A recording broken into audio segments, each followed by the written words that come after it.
Part 1. Listening to Problem Solving. Hey, Wei-jong, what's the matter? Oh, Wendy, I'm in trouble. Big trouble. Why? What did you do? Well, you know Katie and I have been engaged for over a year now. Yes, that's right. I thought you two were going to get married. Maybe not. Not now, anyway. Why? What happened? Did you have a fight? No, nothing like that. You know Katie's too nice to fight with anyone. Question 1. What do the speakers have in common?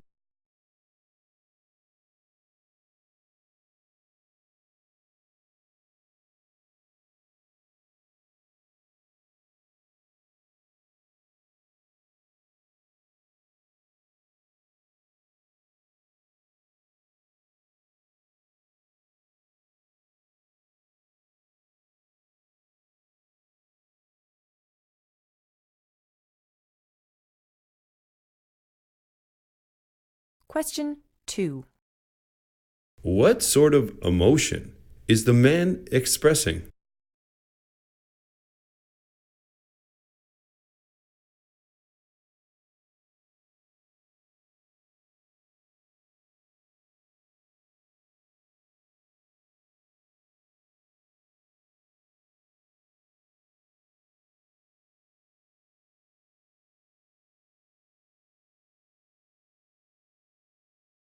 Now listen to part 2. So what's the problem? The problem is that I bought her a designer purse for her birthday. She opened it at her parents' place and everyone made a big deal about it. And Katie, she was so thankful. It was embarrassing. Well, that's great, isn't it? I don't see the problem. Well, the trouble is, you see, it was a fake purse. I bought it on the street for a few dollars. I mean, in the store, it costs over $1,000. Whew. Well, so what? A fake purse is no big deal. You're just feeling bad because she thinks you spent a lot of money, and you didn't. That's okay. It's the thought that counts. No, it's a little worse than that. Question 3. Why did the man feel embarrassed?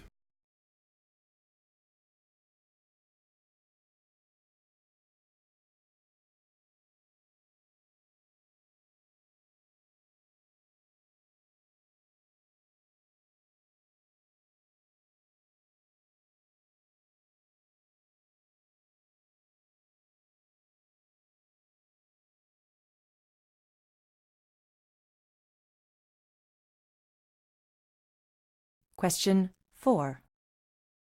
What was the woman's reaction when the man told her what he did?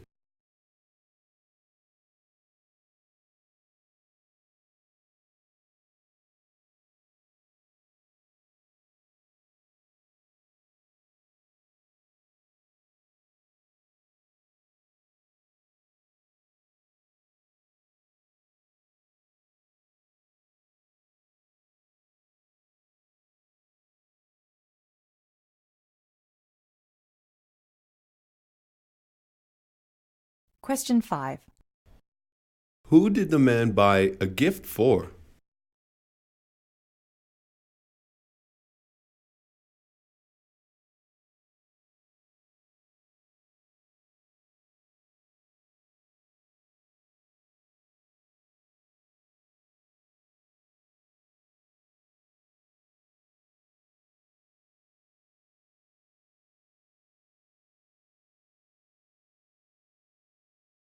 Now listen to part 3. What? She loves the purse, but decided she wants it in a different color. She wants to take the purse back to the store and change it for another one. She can't do that. I know. If she goes in there with a fake purse, they might call the police. How embarrassing. What are you gonna do? I told her to wait. I said I couldn't find the receipt. Oh, that's lying. That's bad.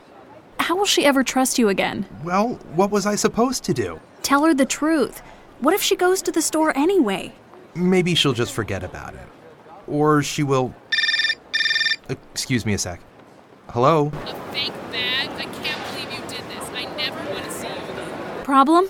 It's Katie. She's at the store. Ugh, looks like the engagement is off. Question 6. What does the man fear might happen?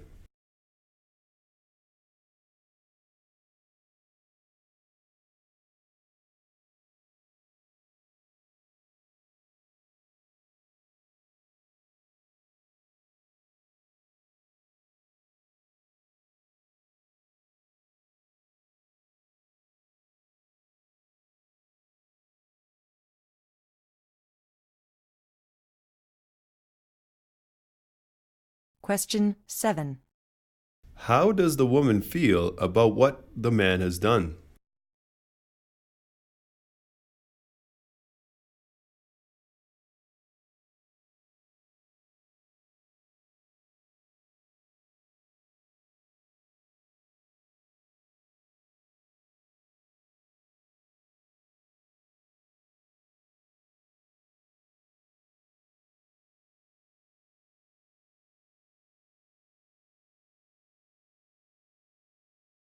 Question 8. What will the man need to do to redeem himself?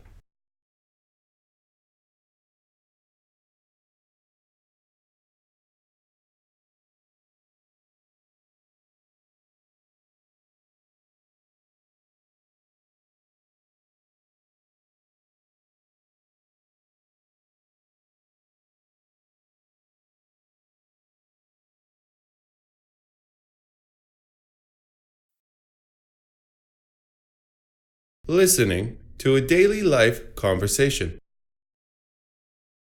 Working on movies must be really exciting. Oh, yeah, but it's also very hard work. A 1-minute scene in a film can take days to shoot. Really? Why is that? Well, a scene isn't filmed just once. Lots of different shots have to be taken. Only the best ones are used in the final film. So, how many times does a typical scene need to be shot? It depends, but sometimes as many as 20 times. One scene may be shot from 5 or 6 different angles. Wow! I didn't realize that. Why don't you come visit the studio? I can show you how things are done. Great! I'd love to. So, you see, it's not really as glamorous a job as people think. I guess not. For example, the hours are dreadful. So it's not exactly a 9-to-5 job. Not at all. Sometimes we shoot a scene right through the night, or we may start work early in the morning. We have to get everything ready for a shoot, the lighting and everything, and that can take hours. So if we're going to start filming at 8 in the morning, we usually have to be on the job by 3 or 4 a.m. to get ready. 3 in the morning? That's unbelievable. Oh, no, it's not. Believe me, it happens all the time. Question 1. Why is shooting a scene hard?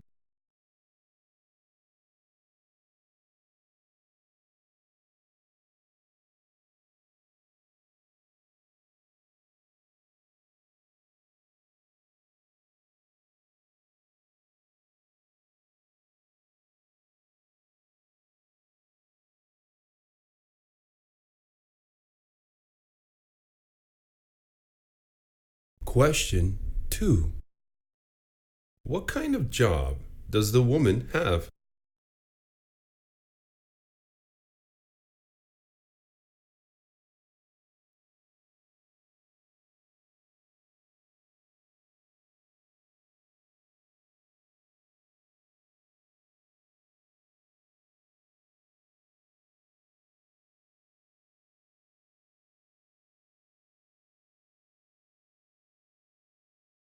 Question 3.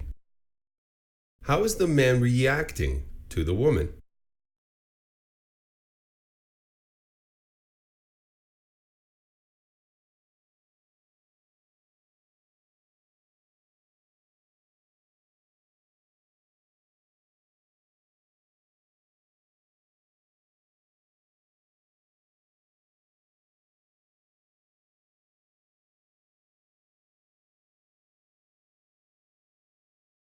Question 4. What does the woman recommend the man do?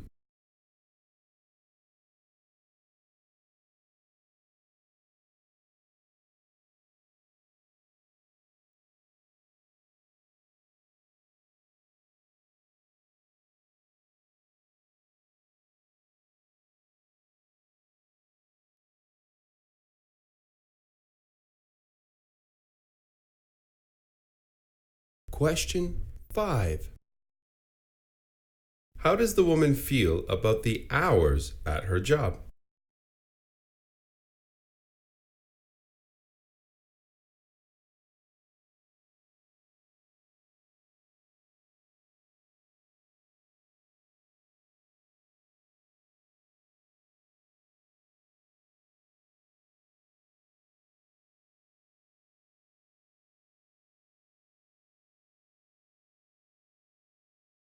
Listening for information.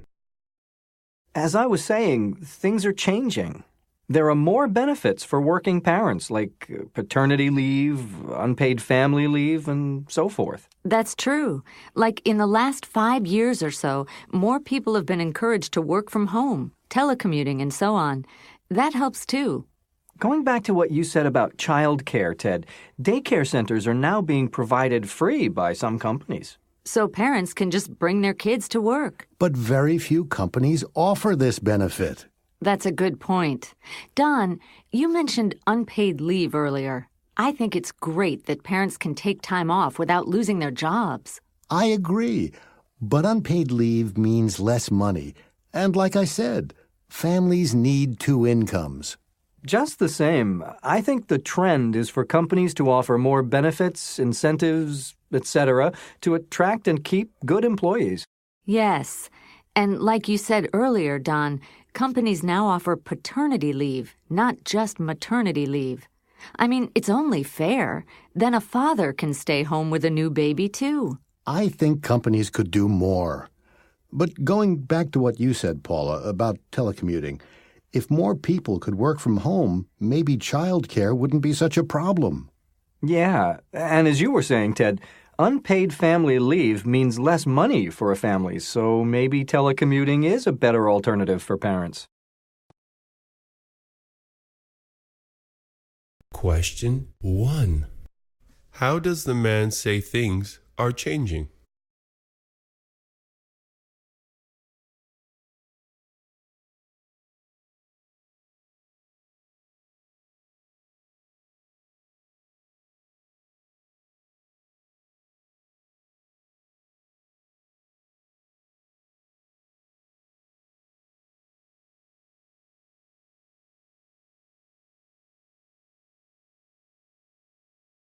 Question 2.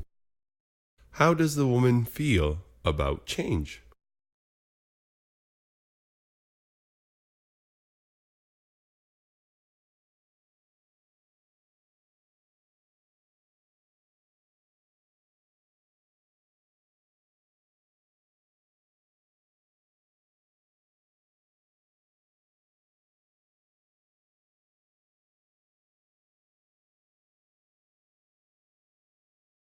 Question 3.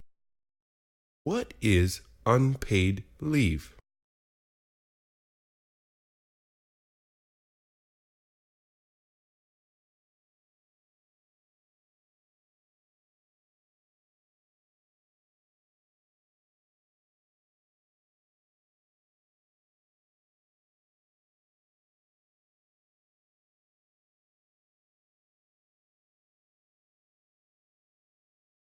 Question 4.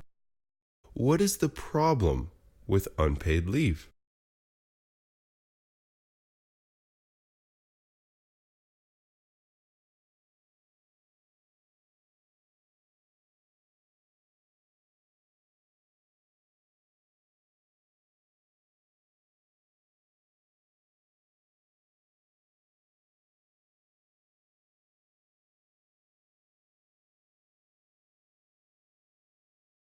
Question 5. What do companies offer fathers?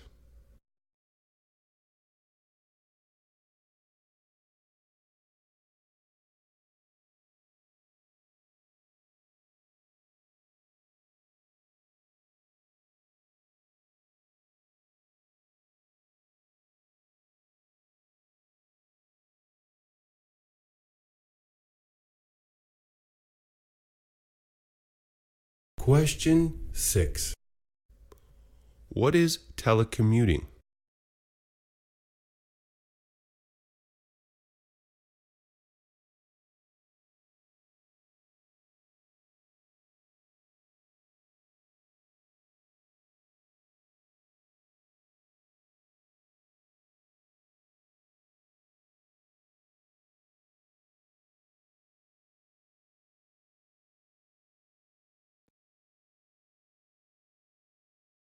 Listening to a news item. Salsa stars at Century Park. If you missed the outdoor concert at Century Park last Saturday evening, you missed a great night of salsa music and dancing, and the admission was free. The performers were the popular band Salsa Stars. Bandleader Ernesto Sanchez led the 5-piece group and 2 dancers. Sanchez is a versatile musician. He sang and played maracas and guitar. The other musicians were also superb. The group's excellent playing and great energy galvanized the crowd. No one sat down during the entire show. However, the evening had some problems. At first, the sound level of the music was excessive. I had to wear earplugs. Then the level was too low. The change in sound was irritating. In addition, the stage was plain and unremarkable. I expected to see lights and lots of color at the performance. The weather was another problem. The night started out clear. By 10 p.m., some ominous black clouds moved in, and soon it started to rain. The band intended to play until 11, but the show ended early because of the rain. Century Park has free concerts every Saturday evening in July and August. If you haven't attended one of these concerts yet, plan to go next weekend. But take an umbrella.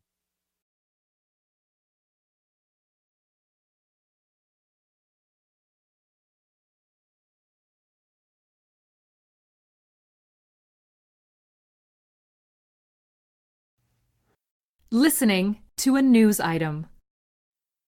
In immigrant families, language differences and work schedules often create barriers to communication between the generations. Dolores Suarez, 42, and her son, Diego, 16, face both kinds of barriers every day. Dolores is an immigrant from Mexico who works 7 days a week as a housekeeper in a big hotel. She doesn't use much English in her job, and she has never had time to study it. Consequently, her English is limited. Her son, on the other hand, was raised in the United States. He understands Spanish, but he prefers to speak English. When his friends come over to visit, they speak only English. They talk so fast, I can't understand what they are saying, says Dolores.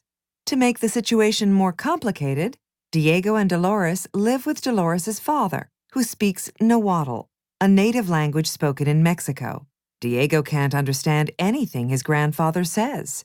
Dolores' work schedule is the second barrier to communication with Diego.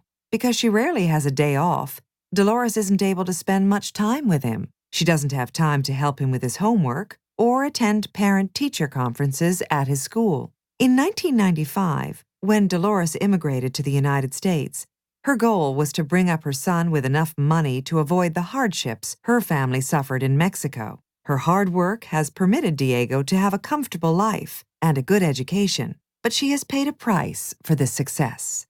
Sometimes I feel like I don't know my own son, she says.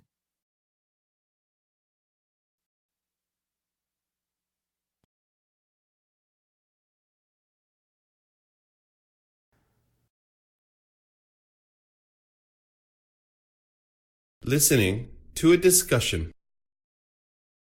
Well, class, I was very pleased with your homework assignments on the question, should petty criminals be jailed or should they be given community service? You had some very interesting views on this subject. Good work. I'll hand out your homework at the end of this class and you can see your grades then. If you have any questions, please ask me after class. Now, did everyone prepare for today's debate? Remember, you had to consider the question, should the law be changed? Who would like to start the discussion? I will. Okay, Sam? Well, I have pretty strong views about this because this law affects me. Well, it affects all of us here, really. And basically, I don't think the law should be changed. The main reason is that I live on the outskirts of town, about 15 miles from here, and public transportation isn't very regular. So for people like me, well, if the law were changed, then a lot of us wouldn't be able to get to school. That's a good point, Sam. Chelsea? Well, I understand what you're saying, Sam, but most young people aren't responsible enough. I mean, statistics show that most accidents are caused by young people. I don't think we should be allowed to take our driving tests until we're at least 20 or 21. That way, more lives would be saved. Well, that's a very valid view too, Chelsea. Bart, what do you think? I agree with Chelsea, I think. Though on the other hand, I can see Sam's point of view too. But yeah, I think the law should be changed. For two reasons. For one, I've heard the same thing, that most accidents are caused by young people, especially when they're driving with their friends. I think they get distracted by their friends or start to show off or something, and then they get into an accident. And secondly, all those accidents mean increased insurance premiums for young people. I think it would be better for young people to wait until they're a little older before they start driving. And then we wouldn't have to pay so much for our insurance every month. Yes, but I'm against raising the age limit for one reason alone. Simply that you can get married at 16, so why can't you drive? I mean, just because some 16-year-olds are irresponsible, that shouldn't mean that driving is banned for all young people. That's not fair. That's true. I have an idea. Maybe young people should be allowed to drive at 16, but they shouldn't be allowed to drive without an adult in the car until they're, say, 20 or something. That way, they'd probably be safer when they're learning to drive and become better drivers, too.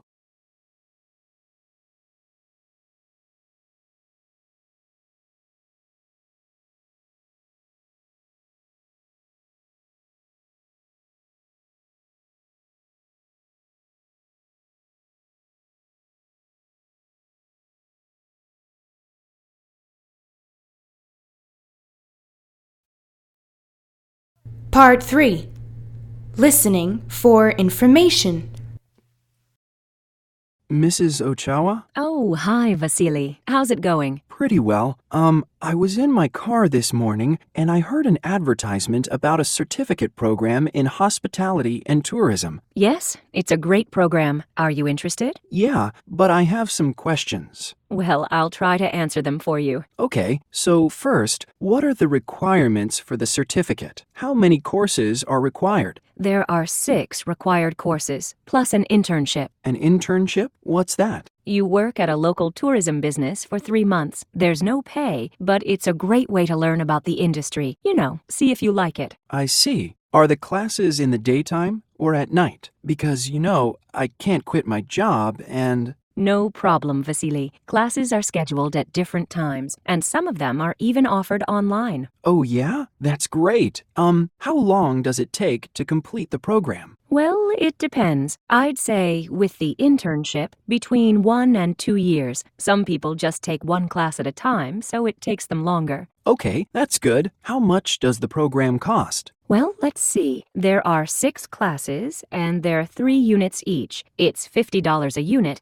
so that's $900 for the certificate. Books are another $100 per class, and then there's parking and health fees. So the total is about $1,600. $1,600? Wow, that's a lot of money. Don't worry. There's financial aid for students who qualify. Okay, I think I'd like to apply. When's the registration deadline? Let's see. Looks like it's December 15th for the winter semester. You have time. But my English, is it good enough? Well, you're required to take an English placement test, but I'm sure you'll do fine, Vasily. You're bilingual, you're very motivated, and you have good interpersonal skills. Hospitality and tourism could be a really good career for you. Question 1. Why did the man visit the office?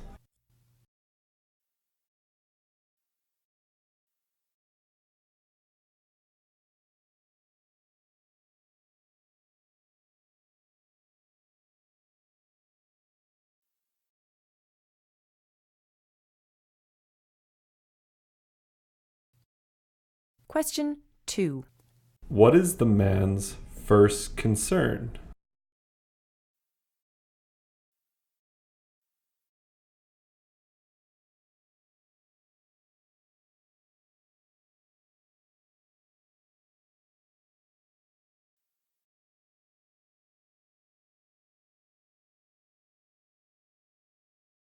Question 3. What do students learn during the internship?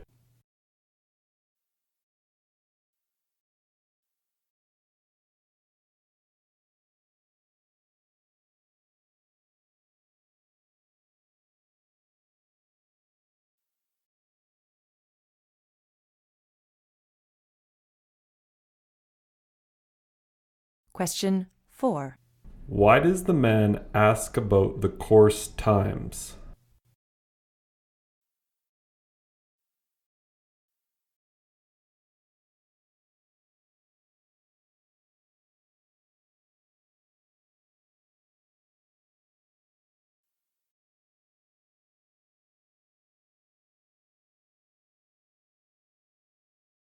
Question 5. What does the woman suggest affects the completion period?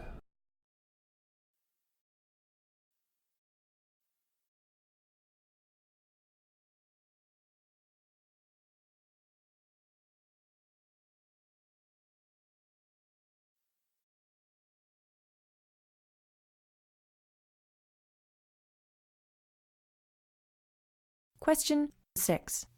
Why does the woman think the man would be successful in this program?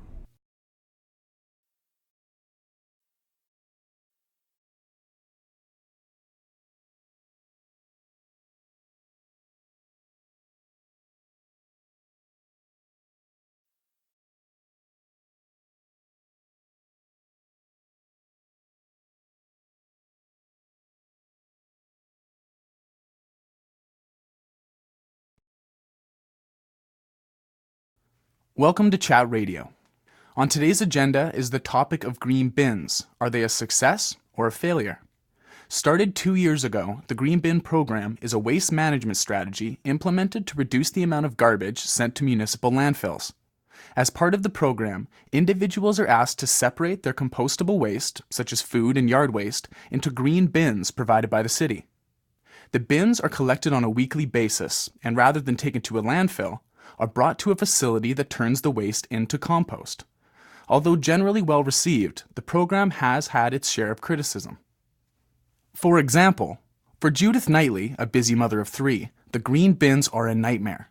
Knightley complains that not only is it time-consuming to sort the copious amounts of garbage produced by a large family, but the bins are also unsanitary, attracting both animals and bugs. Although the green bin is not obligatory, since the program began, regular garbage pickup has been reduced to bi-monthly, leaving many, including Knightley, feeling forced into its use. In contrast, Kirk Beauregard, an avid gardener, is thrilled with the city's initiative.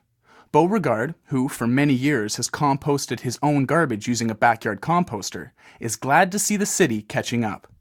He insists that composting is an easy way to turn waste into a valuable product, a product used by many farmers and gardeners in place of chemical fertilizers.